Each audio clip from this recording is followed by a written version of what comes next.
आप लोगों ने देखा होगा ना कि अगर एक मरीज को डरा दिया जाए कि डॉक्टर बोले भाई ये जो है ना तुम्हें बीमारी को खतरनाक हो गई है, तुम 3 महीने के मेहमान हो, तो कितने दिन में मर जाएगा?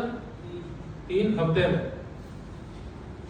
रात को नींद नहीं आ रही होगी, भाई अभी 3 महीने हैं, 100 दिन बाद मैं अंदर होऊंगा जमीन के धरती में अंधेरे में, है ना, तो 3 हफ्ते में मर जाएगा। अगर डॉक्टर बोले भाई तेरे तो कुछ भी नहीं हुआ, 3 साल तो तू मतलब 20-30 साल और निकालेगा, उससे लंबी उम्र होगी तेरी, तो वो खुशी से खुद ही ठीक हो जाएगा। अगर आप लोग डरेंगे ना, रिएक्ट कुछ भी नहीं, लेकिन अगर डरेंगे ना तो आप लोगों को दिया यहीं पे, तो आप लोग जाके ये प्रिंटिंग प्रेस में काम कर लीजिएगा। नहीं डरे तो आप लोगों के लिए पूरी दुनिया खुली। प्रोजेक्ट बनाना इतना ही सिंपल था। जब मसला है मैसेज कर दें स्क्रीनशॉट के साथ, सर ये मसला है, ठीक है। अच्छा देखिए, ये है हमारा इंजन, नोड मॉड्यूल्स हमारा इंजन है। इंजन में आपको घुसने की जरूरत नहीं है, इंजन में कौन सी तार कहां जा रही है वगैरह वगैरह, इसमें आप लोग नहीं पड़ेगा। ये देखें मैं वैसे ही दिखा देता हूँ, बहुत सारी फाइल है ना, हर फोल्डर के अंदर एक फोल्डर है, फिर उसके अंदर फाइलें हैं, हजारों फाइलें हैं। हर फोल्डर के अंदर देखो 3-3, 2-2 फोल्डर है, हर फोल्डर के अंदर और भी फोल्डर है, तो कोई लाख 10,000 फाइलें हैं इसके अंदर, सही, जिसकी आपको कोई परवाह नहीं।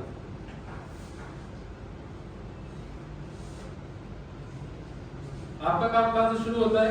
ये नोड मॉड्यूल्स को साइड में कर देने का। आपका काम कहां से शुरू होता है? ये है index.html। आप लोग आज तक करते थे इसमें काम, सही है, इसमें अब काम नहीं करें। इंडेक्स का आपका कोई ताल्लुक नहीं।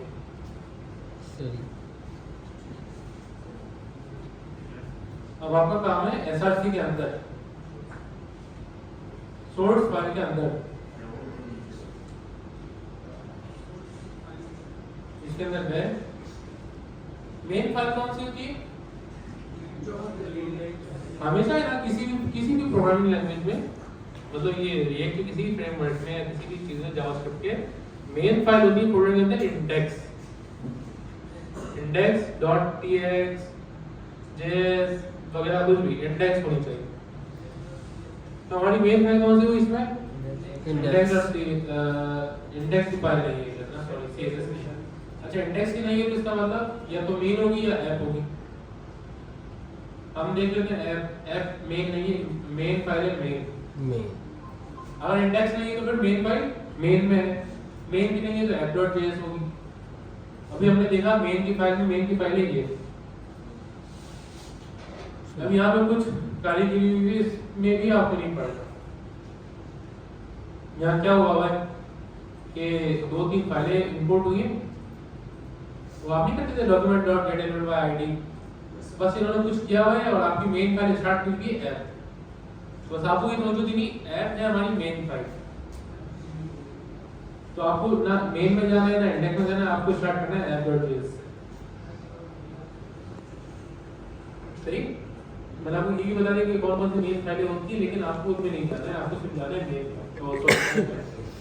app.js यहाँ देखें, यहाँ पे अब हम शुरू से काम करते हैं, ये बिल्कुल खाली करके JSX का मतलब है जावास्क्रिप्ट और HTML सब मिला के JS में भी मिला के लिखते हैं, लेकिन इसमें एक और चेंजेस होती है, वो मैं आपको बाद में बताऊंगा, वो पूरी पता चल जाएगा। JS लिखो JSX लिखो कोई मसला नहीं है, अगर JS लिखने में एरर आए तो JSX कर देना, सही। क्या कहते हैं नाम की मुझे याद नहीं है, अगली दफा देख के आऊंगा। अच्छा अभी मेन काम क्या करना है आपको app.js के अंदर? आपको बनाना है, हमेशा बनाना है फंक्शन। हर फाइल के अंदर आप बनेगा फंक्शन, जैसे मैंने बोला फंक्शन नेम क्या रखें? ऐप। जो फाइल का नाम होगा वो नाम रख दिया फंक्शन का, और उसको क्या कर दिया? Export default app. ये यहाँ क्या होता है? एक तो पता क्या होता है? ये भाई क्यों काम कर रहे हैं?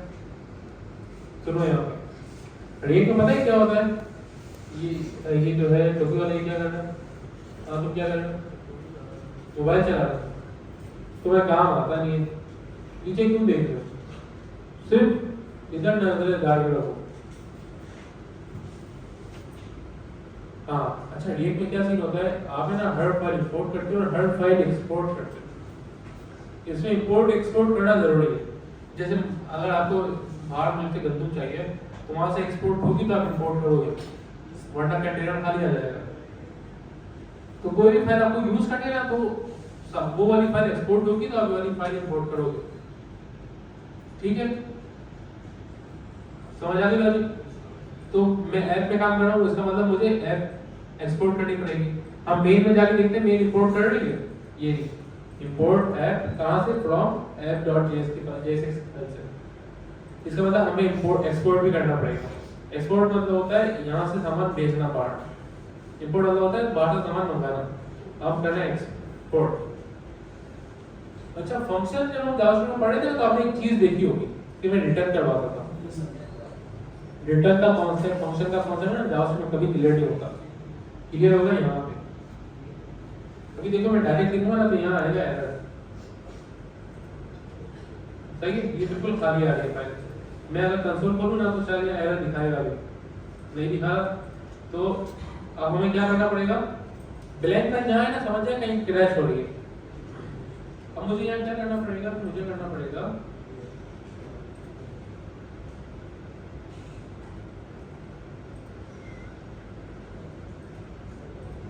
रिटर्न। फंक्शन बना और रिटर्न किया, रिटर्न में लगा राउंड ब्रैकेट और यहाँ मैंने बनाया div h1 hello react world। सही है?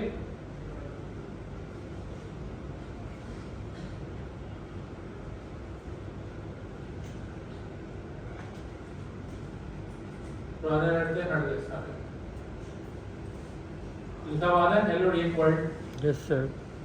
हमें सीएसएस की जरूरत है नहीं है, हमें इसकी जरूरत है।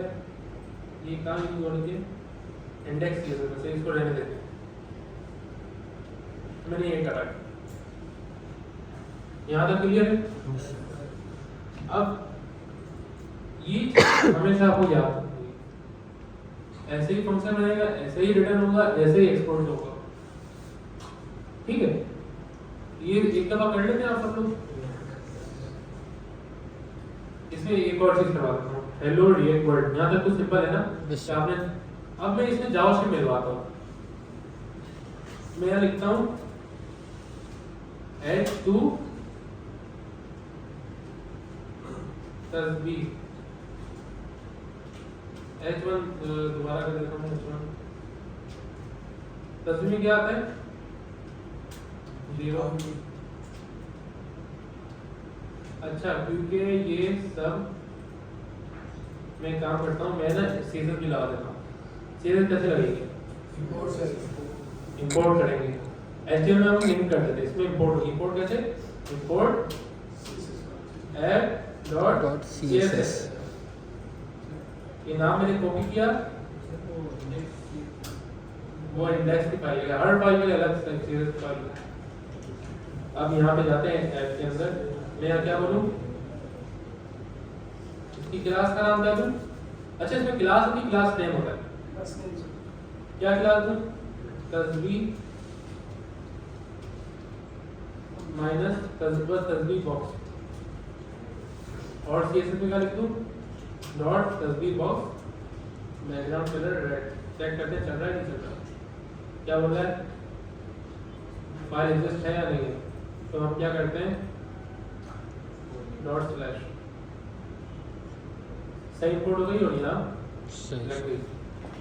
अब एक काम करते हैं, इसको सीएसएस तो आपको आती है, वो है ना इंडेक्स और सीएसएस में स्टाइल दिया हुआ है इसका।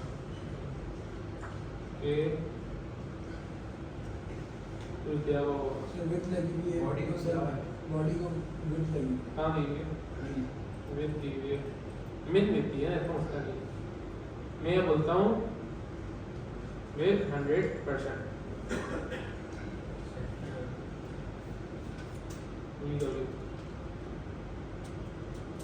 और हाइट VH सही है। अच्छा एक काम करता हूँ ये ना, इसको भी रूट फाइल का रेफरेंस काफी है। डिस्प्ले फ्लैग्स है, प्लेस आइटम सेंटर मार्जिन 0 तो इसको इधर स्टार्ट आ गया तो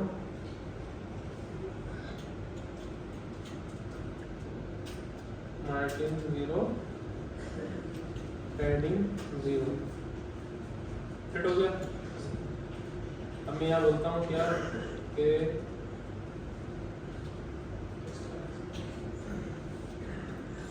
या तो टैक्स एंड सेंटर बोल दूँ यहाँ पे display flags justify content centre flags direction. ये नॉर्मल सीएसएस आप कुछ 6 महीने पहले पढ़ चुके हैं, 4 महीने।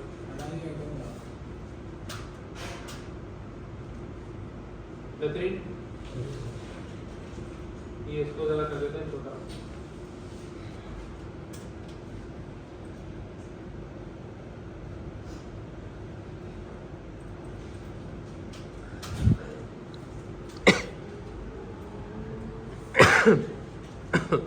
अब मैं चाह रहा हूँ जैसे ही 0 को क्लिक करूं क्या हो 1 हो जाए, 1 को क्लिक करूं 2 हो जाए। कैसे होगा?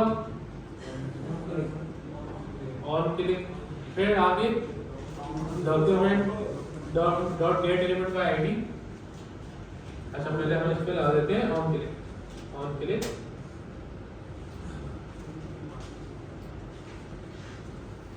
Handle count. ऐसा ही इसमें सी कैपिटल होता है और हर चीज स्ट्रिंग में कुछ नहीं लगी, कर्ली ब्रैकेट में लगी।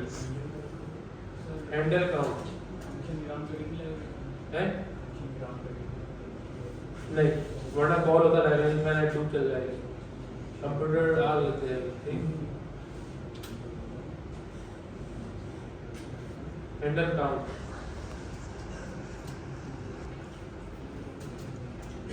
अब हैंडल काउंट का क्या बनाओ? एरो फॉर्म से बनाओ या नॉर्मल फॉर्म से बनाओ? नॉर्मल बनाओ, एरो बनाओ। ठीक है, मुझे एरो की आदत है। ठीक है, ये एरो फंक्शन होगी। अब इसमें हम क्या करेंगे? Word count equal to document dot get element का आईडी। लेकिन इसमें ऐसा नहीं होगा, ये कुछ भी यूज नहीं होता है इसमें, वो गया दौर से। जो जावास्क्रिप्ट पढ़ी कोई यूज नहीं होती इसमें। अब इसमें कैसे होगा? नहीं, देखो एक एक खुसूसियत है कि ये ना चीजें अपडेट मतलब रिलोड नहीं करती। मतलब अगर आप ऑल्टो वगैरह में जा रहे हो ना तो आपको 12 झटके लगेंगे, पहले गिरना है कि दूसरे गिरना है कि फिर तीसरे में आएगी। फिर अगर किसी और में जा रहे हो कि करोला सिविक वगैरह में तो चौथे पे हो, पांचवे पे हो, तीसरे पे हो, पता ही नहीं चलेगा कब चेंज हो रहा है गियर, आवाज भी पता नहीं चलेगा। इसमें भी आता है ये सिंगल पेज एप्लीकेशन कहलाती है। एक पेज होता है, उसके अंदर हजारों पेज होते हैं, एक ही दफा लोड होते हैं बस, फिर दोबारा लोड नहीं होते। इससे परफॉर्मेंस वगैरह सब बहुत इंक्रीज हो जाती है। तो खैर अब है ना, इसमें रिएक्ट में क्या सिस्टम है? इसमें बनता है स्टोर। क्या बनता है?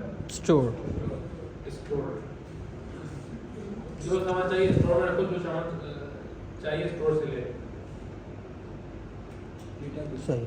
हाँ, डेटा भी समझ लो, ये स्टोर के बाद ठीक, जहाँ से भी सामान आएगा स्टोर में जाएगा, हमें चाहिए स्टोर से लेंगे। तो अब हमें बनाना पड़ेगा स्टोर। कैसे बनेगा? कॉन्स्ट, क्योंकि हमें चेंज नहीं करना, चेंज करना है, ओवरराइड नहीं करना। ठीक, अच्छा ओवरराइड भी हो रहा होगा, लेकिन स्टोर का मेथड ऐसा है कि ये चलता है कॉन्स्ट। इसमें ना देखो दो चीजें हैं, मैं एक हफ्ते तक इसको रिएक्ट करता रहूंगा, लेकिन इसको आपको ध्यान से समझना है। मैंने बनाया कॉन्स्ट, इसमें ना दो चीज होती है, एक होता है पानी जाने की जगह, एक होती है पानी आने की जगह। मतलब दो बात होते हैं, जैसे गीजर में नहीं होते, एक से पानी जाता है, एक से आता है, रिटर्न आता है। तो इसमें भी सेम है, सही। Get add. एक अभी नाम लिख के बता रहा हूँ, ये सीक्वेंस चेंज नहीं हो सकती। आप गेट यहाँ लिख दोगे तब भी यहाँ इससे ऐड होगा, नाम से पार्ट नहीं हो रहा, ये सीक्वेंस है। इक्वल टू, अब ये आएगा स्टोर, यूज स्टेट।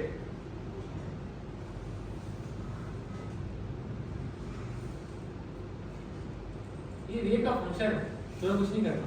ये कहां से इंपोर्ट होगा, रिएक्ट से। यूज स्टेट लगाया, ये लग गया तुम्हारा गीजर या जनरेटर बोलो, एक से इलेक्ट्रिसिटी नहीं, यूपीएस बोलेंगे ना, यूपीएस। एक से इलेक्ट्रिसिटी स्टोर होगी इसमें और एक से आएगी, एक से जाएगी, एक से आएगी। और यूज स्टेट ये लिखना मुश्किल तो नहीं है? No sir. इसमें ये मैं किस वैल्यू के लिए कर रहा हूँ, काउंट के लिए। हाँ मतलब काउंट ऐड करना है ना, स्ट्रिंग तो नहीं हैंडल करनी ना, नंबर हैंडल करना है। तो इसकी इनिशियल वैल्यू क्या रखा है, 0 रख दिया। अच्छा मुझे अभी 0 गेट करना है यहाँ का, तो क्या लिखूंगा मैं कराता हूँ पहले कंसोल। लाइन इसको चल रहा है ना सबका। अब मैं यहाँ ये चेक करता हूँ गेट का तो वैल्यू क्या है। गेट की वैल्यू है 0। हाँ उसका अच्छा, और ऐड की वैल्यू क्या है, ऐड एक फंक्शन है, देख लो क्या क्या आ रहा है। ये आप लोगों का काम नहीं है, इसको डिलीट करना हमारा काम नहीं है। बस हमें पता चल गया इससे वैल्यू आएगी, इससे जाएगी। अब हमने यहाँ क्या रखा था, 0। अब इस 0 की जगह मैं डायरेक्ट गेट कर लूँ स्टोर से, क्या होगा? Yes sir. वो स्टोर से आप कनेक्ट कर दोगे, नजर आ रहा होगा जो स्टोर में होगा। अब मैं इसे अपडेट करना होगा स्टोर को, समझ आया? कंसोल कराने में गेट की वैल्यू आ रही थी, इसका मतलब अगर मैं गेट यहाँ रखूंगा तो उसकी वैल्यू क्या आ रही होगी, आ रही। और अगर मैं यहाँ कर दूं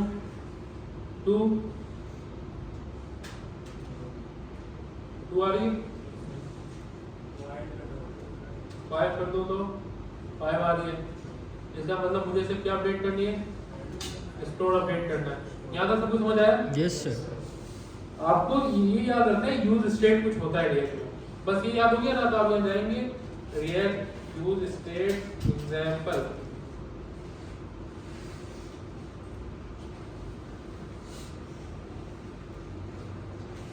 आपको मिल गई,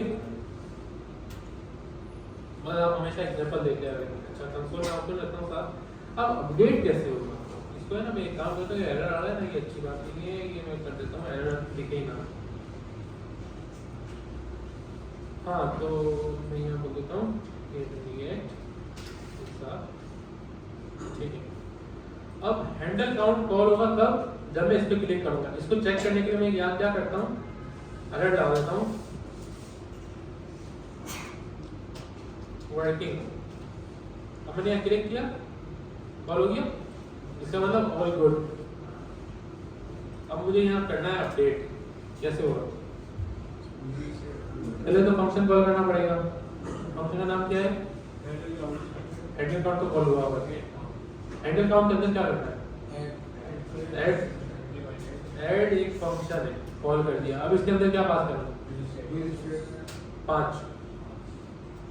मैंने यहाँ क्लिक किया, 5 हो गया। कुछ भी नहीं ना, मैं अभी इसमें ये बताया कि इसके अंदर जो वैल्यू आई वो अपडेट हो गई। अगर मैं यहाँ 20 कर दूं तो 20 हो जाएगी। अगर मैं एक और काम करूं, ये बोलूं मैथ राउंड, मैं राउंड नहीं करता, मैथ डॉट रैंडम,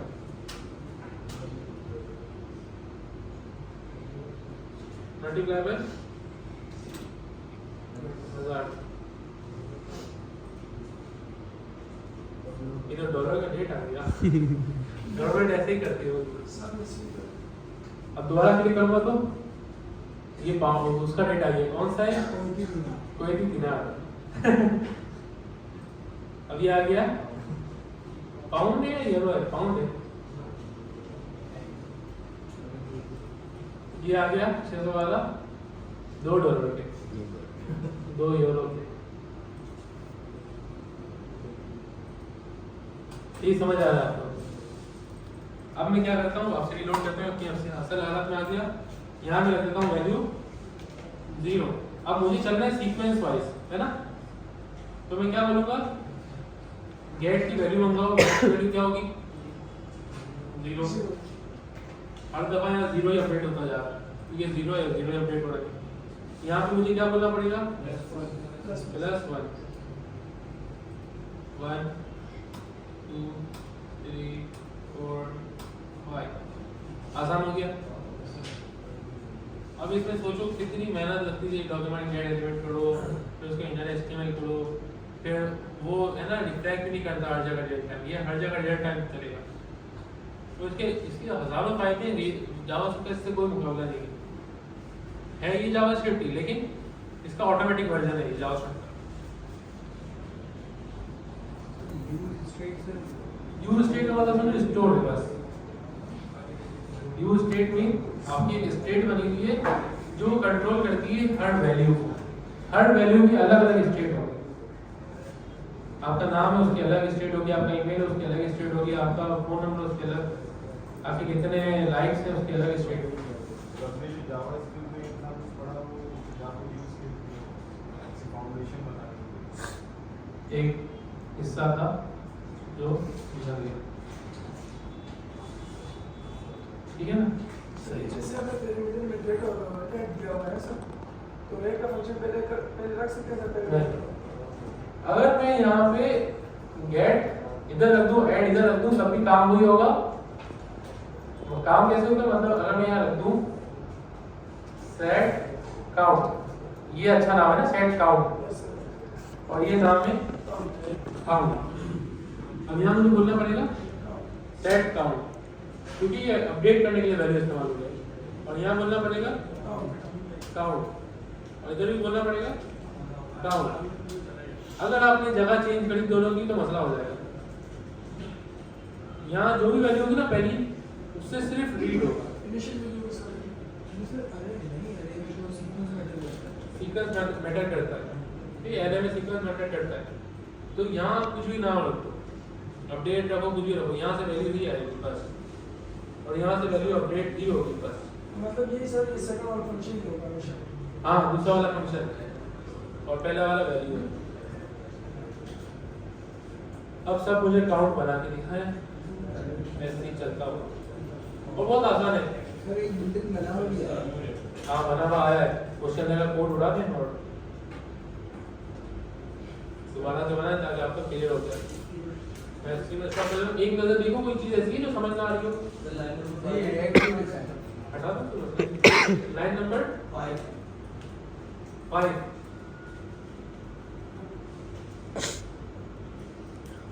हमने एक यूज स्टेट इंपोर्ट की, ठीक है? कहाँ से? dx से। ये है हमारा स्टोर, इसके अंदर हमने रखी इनिशियल वैल्यू जो कि 0 है। अगर ये मैं अपने नाम के लिए रख रहा हूँ तो मैं अपना नाम रख देता या खाली स्ट्रिंग रख देता, ठीक है? ये हमारा नंबर है, हमने यहाँ नंबर रख दिया। ये हमने इस तरह यूज करनी है हमेशा लाइन। आपका सिर्फ नाम चेंज होगा, रहेगा हमेशा इसी तरह, इसी सीक्वेंस में। शुरू की वैल्यू होगी ये, इसके अंदर की वैल्यू रीड करने के लिए, दूसरी वैल्यू होगी इसके अंदर की चीज को अपडेट करने के लिए, सही है? तो मैंने काउंट डायरेक्ट नीचे लिख दिया, इसका मतलब यहाँ 0 आ रहा होगा। और जब इसमें क्लिक होगा, एक फंक्शन कॉल होगा हैंडल काउंट, जो कि सेट काउंट के अंदर क्या असाइन करेगा? काउंट की वैल्यू +1। अगर 0 होगा तो 1 हो जाएगा, 1 होगा तो 2 हो जाएगा। It is start.